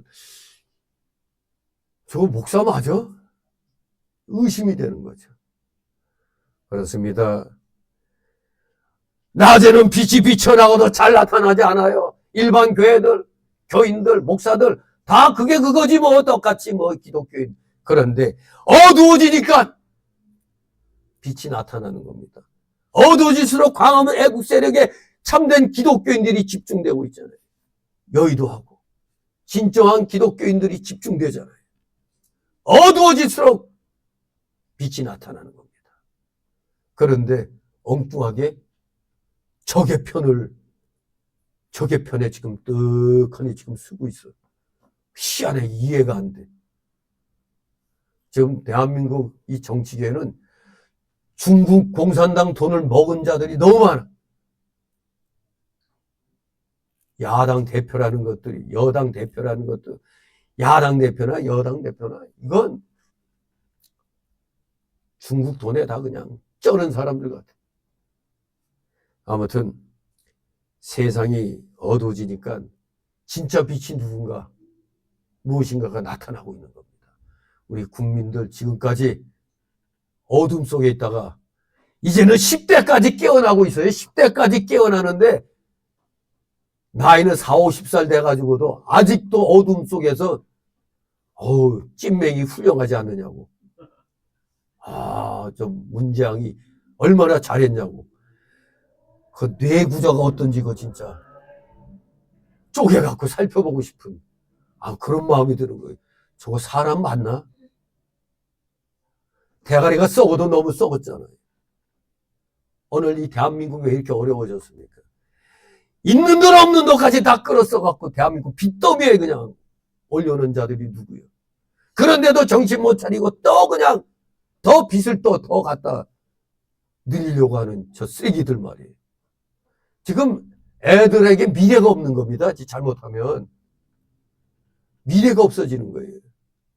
그러니까 우리 미래 세대를 위해서라도 반드시 이번에 윤 대통령 복귀되면 이 반국가 세력들 철저하게 그거 속간해야 돼요. 안 그러면 미래가 없습니다. 그때 그 90몇 된 북파가 남파 간첩 할아버지가 있잖아요. 광화문 애국운동에 거기 이제 나왔는데 유튜브로도 이미 많이 말했죠. 제2의 김대중이 문재양이다. 제2의 김대중. 문재양이라고. 그러니까 제2의 박헌영이는 김대중이고 제2의 김대중은 문재양이라고. 그 남파 간첩 그 사람이 분명하게 얘기해요. 자기도 전라도 사람이에요. 그렇기 때문에 그 고향 쪽으로 남파돼 갖고 나왔었는데 그 사람 하는 말, 김대중이는 내가 너무 잘 알아. 이북에서 내려올 때도 김대중을 돕도록 그렇게 지령받고 내려왔다는 거예요. 간첩이 하고 분명하게 얘기합니다. 광화문 대로에서 전국에 다 방송된 거예요. 유튜브로도 다. 정말로 이제 뭔가 누가 적이고 아군인지가 지금 대통령이 구속된 상황에서 지금 여실히 드러난 겁니다. 이게 바로 어두워질수록 점점 빛이 잘 나타나는 겁니다. 빛은 나타나고 어둠에 속한 자들은 최후의 발악을 하는 것이죠. 그래서 심한 환란이 올수록 우리 성도가 믿음을 지킨 행위의 빛은 점점 더 밝히 드러나는 겁니다. 신사참배 때 우리 90몇 프로가 다 신사참배 넘어가서도 몇 프로 넘어가지 않은 옥중 추록 성도들, 이들이 그때는 형편없는 공격을 당했죠. 통합 측에서 주기철 목사 제명시키고 그랬는데 이제는 서로가 다 자기 교단 소속이라고 막 이러고 있어요. 언제는 천에게 바빠서 제명시키게. 근데 때가 되니까 서로 다 그렇게 반대하고 쳐냈던 자들이 우리 교단 소속에 누구라고 이렇게 얘기하고 있죠. 정말로 이제 어둠이 가시면 빛은 더욱더 강력하게 드러나는 겁니다. 이제 진정한 자유민주주의에 바로 선 목사들이, 교회들이 누구고 어느 교인가가 드러나는 겁니다. 가짜 교회들, 기회주의 교회들 지금 회개 안 하면 지금 커밍아웃 해야 돼. 내가 기회주의로 놀았지만 이제는 올바르게 하겠다고 커밍아웃 안 하면 저런 교회, 저런 목사들은 이제 대한민국에서 문을 닫게 만들어야 돼. 이건 성도들이 해야 되는데, 근데 여전히 그저 그냥 큰 교회가 좋사오니 하고 나가는 사람들은 정신 못 차린 사람들입니다. 어떤 교회는 아예 그냥 정치 얘기 못하게 그냥 막아놓고 하면은 그냥 심한 공격당하고 그런 교회도 여전히 있다고 그래요. 정말로 우리 종교 분리를 똑바로 해야 됩니다. 어둠의 시대는 어둠에 대해서 분명하게 지적을 해야 되는 거예요. 근데도 말 한마디 못하고 혹시 교인들이 나갈까봐. 저희도 뭐 교회 많이 떠나긴 떠났죠. 그러나 심한 환란이 올수록 진정한 성도들은 드러난다. 믿음 지킨 성도의 행위의 빛은 점점 더 밝히 드러난다는 사실을 우리는 분명히 알아야 되겠습니다. 어두워질수록 빛은 잘 나타나지만 그 빛을 비추기는 아주 힘이 드는 겁니다. 무서운 환난과 핍박이 올 때 믿음 지키는 것이 얼마나 힘듭니까? 얼마나 어려워요. 꼴랑 그거 그냥 코로나 팬데믹 때 우리 같은 작은 교회도 와가지고 사진 찍어가고 말이에요. 사진 찍어가가지고 다음에 한 번 더 걸리면 폐쇄시킨다고 협박하고 말이에요. 정말로 환난과 핍박이 올 때 믿음 지키는 거 참 어렵습니다. 대환난 중에 예수님이 재림하실 터인데 그때 우리가 과연 그 대환난 중에 등불 들고 나갈 빛이 밝은지 우리 살펴봐야 됩니다. 과연 우리 7년 대환난 때 그럴 수 있을까? 이 조그만 환난 때도 교회에 안 나가는데 100만이 사라졌다고 그러잖아요. 그렇게 통제하니까. 노무현 때 청와대에서 대한민국에 기독교인이 너무 많아? 10분의 1로 줄여야 돼. 이걸 그 청와대에서 근무하는 사람이 어느 교회 목사에게 그 얘기 했잖아요. 청와대에서 지금 기독교 줄이려고 한다고. 이미 대한민국은 김대중 때부터 이제 서서히 공산화 길로 들어서고 있는 겁니다. 지금 들어서 왔었습니다. 그런데 하나님이 보호하사 박근혜, 이명박 통해서 이렇게 서게 됐는데 느닷없는 저 공작에 의해서 박근혜 대통령 탄핵되고 그야말로 어둠의 시간이. 여러분 제주 4.3 사태 갖고 그놈이 뭐라고 그랬어요? 여러분의 그 꿈이 오늘 우리의 꿈이라니. 공산혁명이 우리의 꿈이야? 여러분 제주 4.3 사태는 공산폭동입니다. 이건 김대중이 입에서 CNN 그 인터뷰에서 나온 거예요. 김대중이도 분명히 그 공산폭동이다. 단지 억울한 양민들이 희생된 거에 대한 그 보상이 필요하다는 얘기를 했어요. 전 그거 내 모바일 폰에 그 신문 그 찍은 걸 보관하고 있어요. 그런데도 왜 제2의 김대중이라는 그 문재인이가 그때 꾸었던 꿈이 오늘 우리의 꿈이라는 헛소리를 하고 있어요. 그러면서 입으로는 김대중이 존경한다고 그러고 김대중의 한 말은 또 부인하고 있잖아요.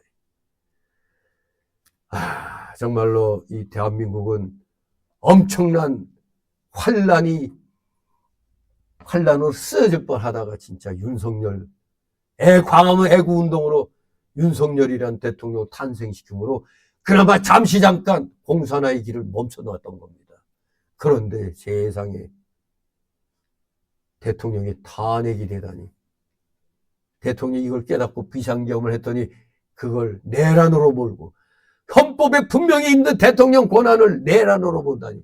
이 말도 안 되는 소리. 결국 그러니까 헌재에서 내란죄를 빼고 짜장면 시켰더니 짜장면은 안 나오고 닭광하고 그냥 그것만 나온 거예요. 닭광하고 양파만 나오고 면만 몇 개 나왔어. 그게 무슨 짜장이야 그게. 80% 가까이가 내란죄로 헌법재판소에 소추된 거 아니에요. 근데 그게 없어졌는데 이건 그냥 각하가 정상적인 거지. 아무튼 말세 대환란 때는 어떤 환란이 우리 기독교에게 일어날지 모릅니다. 근데 대한민국은 지금 엄청난 환란 속에서 이미 두 손을 잡는 미국에 의해서 민감한 국가로 지정이 됐다고 그러잖아요. 이거 잘못하면 대한민국 망하는 그겁니다. 트럼프는 윤 대통령하고만 얘기하겠다잖아요. 딴 사람하고 안 한다잖아요. 그러니까 한마디로 헌법재판소에 대고 니들 인용하면 죽어. 그 소리를 VOA를 통해서 한 겁니다. 미국의 소리, 보이스 오브 아메리카. 거기서 분명히 가르쳐주고 있어요. 그건 국영방송이라고 할 수 있어요. 미국의 그 입장을 얘기하는 방송입니다. 지금 좌파들에게 분명히 선포했습니다. 미국에서는. 우리하고 관계 잘 해나가려면 이거 각하든 기각시켜라는 그런 의미였어요. 아무튼 이 나라는 지금 엄청난 그런 어려움의 소용돌이 속에서 이제 벗어나려고 폼 잡고 있습니다. 아무튼 우리 기독교인들 말세 대환란 때 예수 믿는 사람이 말할 수 없는 핍박이 오며 감옥에 갇히기도 하고 죽임을 당할 수도 있어요.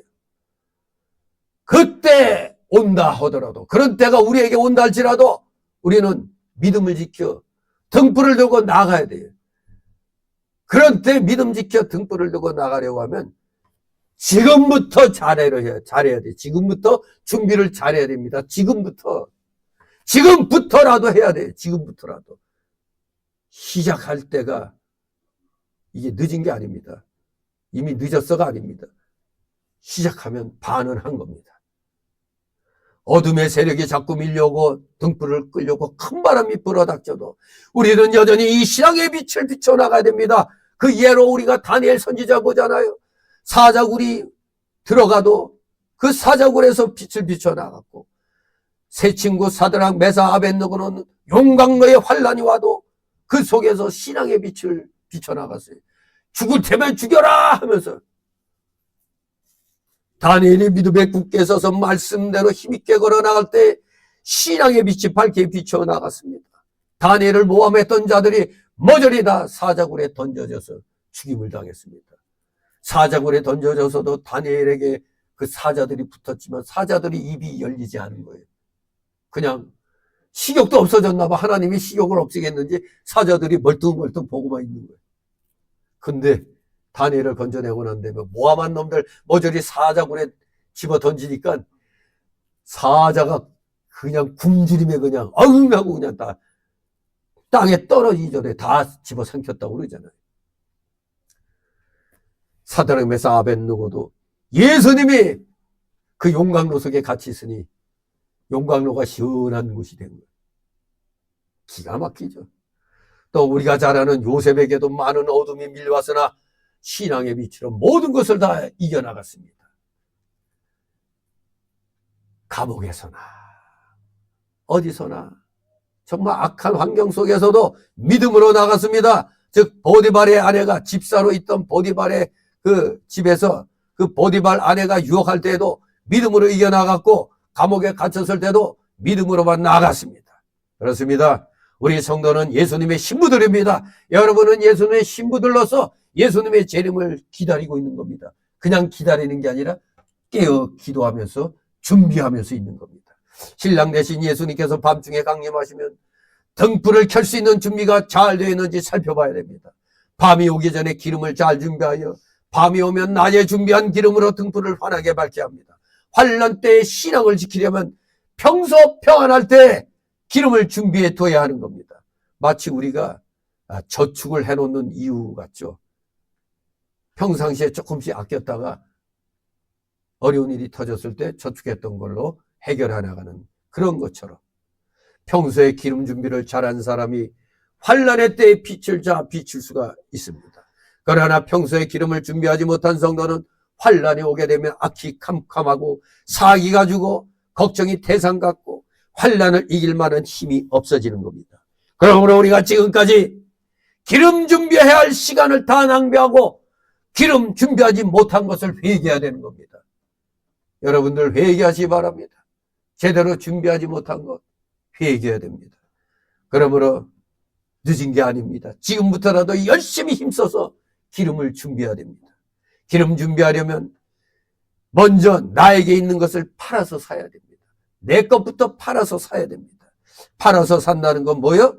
자기와 자기에게 있는 것을 희생하여 믿음을 지킨다는 뜻입니다. 믿음을 지켜나가는 게 팔아서 사는 겁니다. 나에게 있는 모든 것을 희생해서 믿음을 지킨다. 세상 것과 인간의 것과 썩어질 것을 희생하여 하늘의 것과 영적인 것과 진리로 된 영원한 것을 하나씩 사서 가져야만 영이 점점 부해지고 영이 힘을 얻어 영적 실력이 있게 되는 겁니다. 교회 활동 열심히 하는 것이 준비하는 겁니다. 예배 잘 드리고 교회 행사 잘 참여하고 교회에서 어떤 일이 일어났을 때 십시일반으로 한 마음을 합치고 하는 이 모든 게 평상시에 영적 실력을 키워나가는 겁니다. 에이, 나 안 해도 딴 사람들 다 하는데 뭐. 이러다 보면 자꾸 빠지죠. 여러분들이 우리 그 자동차 그 엔진 그 박살났을 때도 십시일반에서 했잖아요. 이번에 TV 저거 모니터 고장났을 때도 십시일반에서 했잖아요. 달력도 여러분들이 또 이렇게 내가 쓰는 거지만 그래도 같이 또 이렇게 다 준비하잖아요. 이런 게 지금 영적 실력이 커져가고 있는 증거입니다. 조그만 시험 하나를 참고 믿음으로 통과하면 그만큼 연단이 되어 영혼이 자라나서 큰 힘을 얻고 좀 더 큰 시험이 올 때에도 이겨나갈 수 있게 되는 겁니다. 그러므로 좀 더 큰 시험이 왔을 때 또 참고 견뎌 믿음으로 통과하면 더욱 연단이 되고 나의 영혼이 자라나서 더 큰 힘을 얻게 되는 겁니다. 그리하여 다음에 더 큰 시험이 온다 할지라도 또 이길 수 있게 되는 겁니다. 그러므로 기름 준비를 하려면은 뭐가 필요할까요? 여러분에게 많은 노력과 희생이 필요하러 하는 겁니다. 노력과 희생 없이 되는 거 하나도 없습니다. 물질에 대하여 인색한 사람은 절대 기름 준비를 할 수가 없습니다. 물질을 아까워하는 사람은 다른 것은 더욱더 희생할 수 없기 때문입니다. 그래서 물질 희생이 믿음 생활에 있어서 제일 기초 단계입니다. 이건 창세기 12장 1, 2절 통해서 여러분들 많이 이 실력을 닦아왔죠. 아브라함이 본토를 떠나고 친척을 떠나고 아비집을 떠나는 생활. 즉 믿음 생활의 최고 기초 단계가 물질선을 넘는 거라고 그랬잖아요. 그리고 나서 또 인정선을 넘어서야 되고 마지막 단계 생명선을 넘는 그런 신앙이 필요한 겁니다. 그러므로 믿음 생활에 있어서 물질 생활이 제일 기초 단계입니다. 물질을 희생한 다음에도 내 마음을 하나님께 바치기를 힘써야 돼. 이게 인정선을 넘고 생명선을 넘는 신앙입니다. 물질 바치고 마음을 바친 다음에는 내 몸도 하나님께 바쳐야 되는 겁니다. 이제 생명선에까지도 과감히 도전을 할 수 있어야 됩니다. 몸뿐만 아니라 자기의 가족과 생명까지 날마다 주님께 바쳐야 합니다. 예수님을 위하여 자기 자신을 죽음에 넘겨주면서 복음을 위하여 죽도록 충성하면 예수님의 생명이 내 속에서 역사한다고 고린도후서 4장 10절 12절에서도 가르쳐주고 있는 것입니다. 우리가 예수님과 같이 죽으면 예수님과 같이 살고 예수님과 같이 참으면 예수님과 같은 강권이 우리에게 온다는 것을 디모데후서 2장 10절 12절이 가르쳐주고 있는 것입니다. 그러므로 심한 환난이 오면 예수님의 재림이 가까이 온 줄 알고 소망 가운데 기뻐하며 믿음을 잘 지켜야 됩니다. 세상 사람들은 아이고 큰일 났다 망했다 하지만 우리 믿음의 사람들은 세상의 환난이 심하면 심할수록 아 주님 재림의 날이 가까우고 있구나 하고 우리는 영적으로는 기뻐해야 되는 것입니다.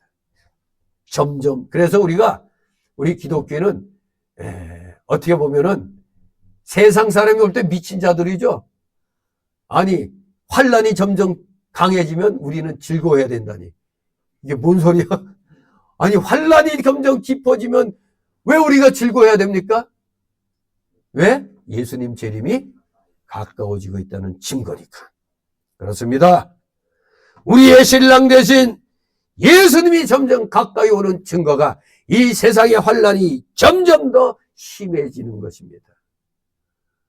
세상 사람들은 아이고 대이고 하겠지만 우리는 드디어 예수님 오시는구나 하면서 우리는 기쁨으로 그래서 이 세상에서 일어나는 환난을 우리가 이겨낼 수가 있는 겁니다. 마음이 기쁘니 이겨낼 수가 있잖아요.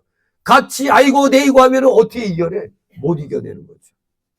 여기에 역설적인 그런 우리 기독교의 그 특징이 있는 겁니다. 우리 모두 힘들면 힘들수록 불평불만하는 세상 사람과 달라야 돼요. 힘들고 어려울수록 더욱더 누구에게 가까이 나가야 된다? 하나님께 가까이 나아가 모든 것을 맡기면서 모든 것을 이겨낼 수 있는 힘과 지혜와 능력을 달라고 날마다 기도하시는 여러분 되시기를 그리하여 승리를 쟁취해 나가시는 여러분 되시기를 주님의 이름으로 축원합니다. 기도합니다. 거룩하신 하나님 아버지, 은혜를 감사드립니다. 사랑하시는 자녀들, 이제 밤이 점점 깊어가니, 이 세상에서 환난이 점점 심해가니 예수님의 재림이 가까우고 있다는 것을 분명히 인식하고, 어떠한 상황에서도 우리 불평불만하지 말고 오직 주님만을 바라보며 십자가만을 바라보며 주님 어서 오시옵소서 마라나다 신앙으로 날마다 주님을 기다리는 진정한 믿음의 자녀들 다 되게 하여 주시옵소서. 감사드리며 예수 그리스도 이름으로 기도드리옵나이다. 아멘.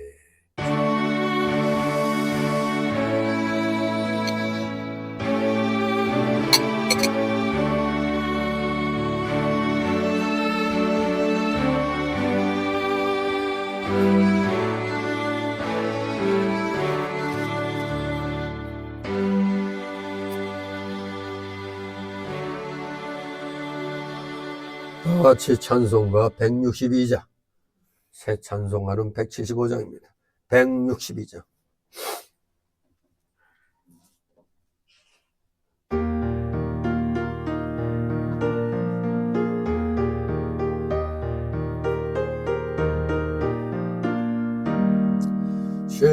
신랑 변신 예수께서 다시 오실 때 밝은 등불 들고 나갈 준비됐느냐.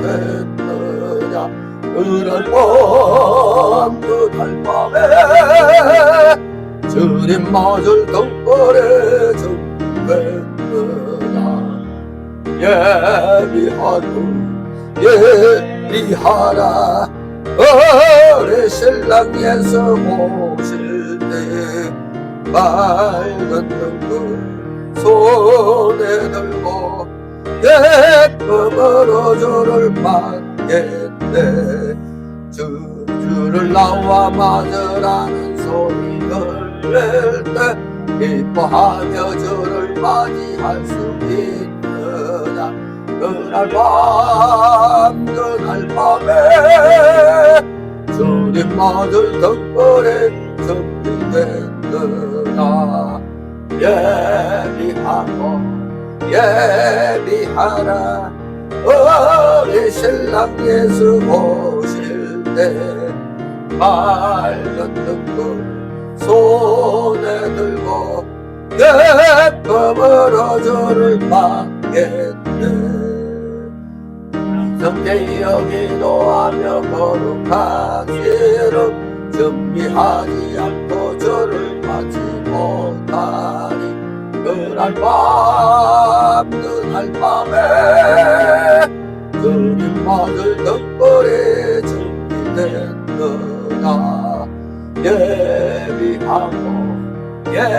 예비하라 어린 신랑 예수 오실 때 밝은 등불 손에 들고 예쁨으로 주를 받겠네. 그날 밤에 영화로운 모든 잔치에 기뻐하며 할렐루야 찬송 부르리. 그날 밤에 주님 맞을 등불에 준비됐느냐. 예비하라 어린 신랑 예수 오실 때 밝은 등불 손에 들고 예쁨으로 주를 받겠네. 아멘. 잠시 드려진 예물을 넣고 하나님 앞에 보험 기도 올립니다. 기도드립니다. 사랑과 은혜가 풍성하신 거룩하신 하나님 아버지, 오늘도 주님의 사랑하시는 자녀들이 하나님께서 허락하여 주신 세상 속에서의 각자의 생활 영역에서 열심을 다하여 맺은 귀한 열매들을 오늘 주님 앞에 나올 때 빈손으로 나오지 말라는 말씀에 순종하여 힘들고 어려워도 이렇게 귀한 열매들 가운데 10의 1조를 구분케 하여 주시고 주일 예물 구별케 하여 주시고 각종 명목의 감사 예물들, 차량 예물, 건축 예물, 목회자 예물, 참으로 또 달력 예물, 또 우리 TV 교체 그 예물들 여러 가지 명목으로 하나님 앞에 드렸나이다. 이 드린 손길들 아버지 기억하여 주옵시고 그들의 그 가정과 하는 생업 위에 하늘의 신령한 목과 땅의 기름진 복이 오병이의 이적의 역사처럼 임하게 하옵소서. 그리하여 물질로 인하여 고통당하는 일이 없도록 늘 하나님 앞에 풍족한 마음으로 풍족하게 모든 것을 드릴 수 있는 자들 다 되게 하여 주시옵소서. 어려움을 겪고 있다면 속히 그 어려움을 믿음으로 말씀으로 이겨내게 하옵소서. 그리하여 말씀의 실력자, 믿음의 실력자, 물질의 실력자로 주님 더욱더 성장시켜 주시옵소서. 감사드립니다. 진실로 드려진 예물 몸된 교회를 위하여 잘 사용될 수 있도록 은혜로 충만케 하여 주시옵소서. 감사드리며 예수 그리스도의 이름으로 기도드리옵나이다. 아멘.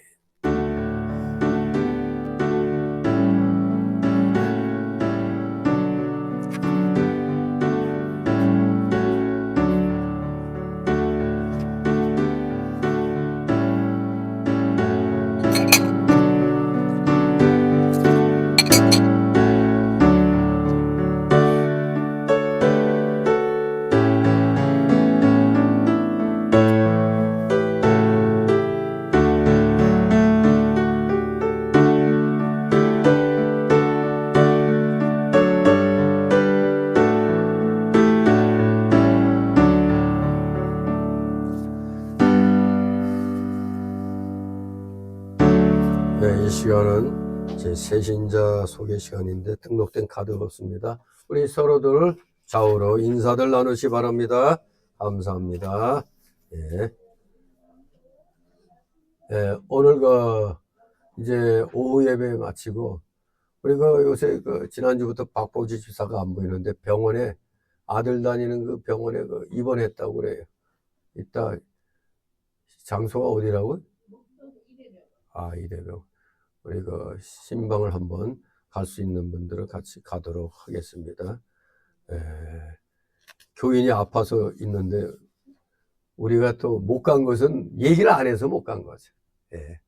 서운해하면 안 되고 아무튼 이제 알았으니까 우리 같이 방문해서 또 같이 기도해주고 오도록 하겠습니다.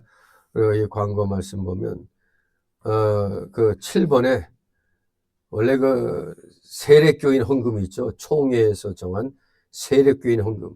세례 받으신 분들은, 세례교인들은 무조건 하여간 1인당 10,000원씩을 우리가 거두어서 총회에 냅니다. 총회에서는 그걸 가지고 홀사 돕는 등 여러 가지 쓴다고 하는데 아무튼 매년 우리가 세례교인 헌금 이렇게 거두어서 총회에 냈습니다. 이번에도 4월 안으로 세례교인들은 10,000원씩 그렇게 헌금하시면 되겠습니다. 그리고 제가 총재로 있는 대한기독교 총연합회 기도회가 화요일 날 11시에 군산, 전주가 아니라 군산 예드림교회에서 있습니다. 오고 가는 길 여러분이 제가 잘 다녀올 수 있도록 기도로 준비해 주시면 감사하겠습니다. 우리 다 같이 일어나셔서 찬송가 62장 부르신 후 축도로 마치도록 합니다. 62장.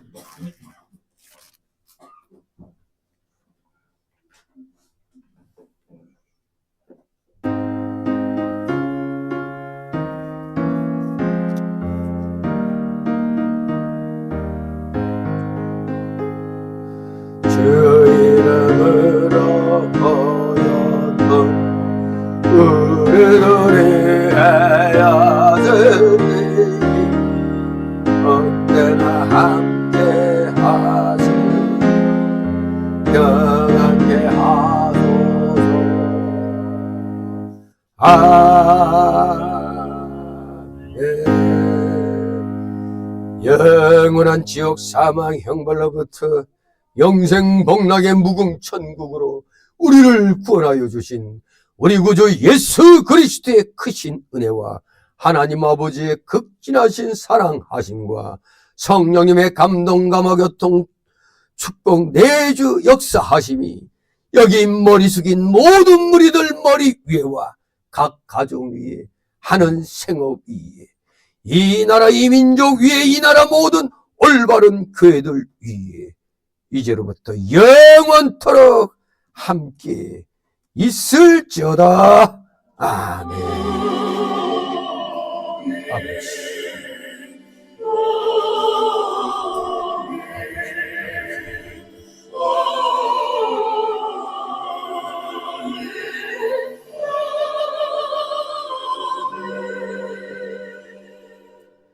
네, 수고들 하셨습니다. 점심 식사 후에 뵙겠습니다.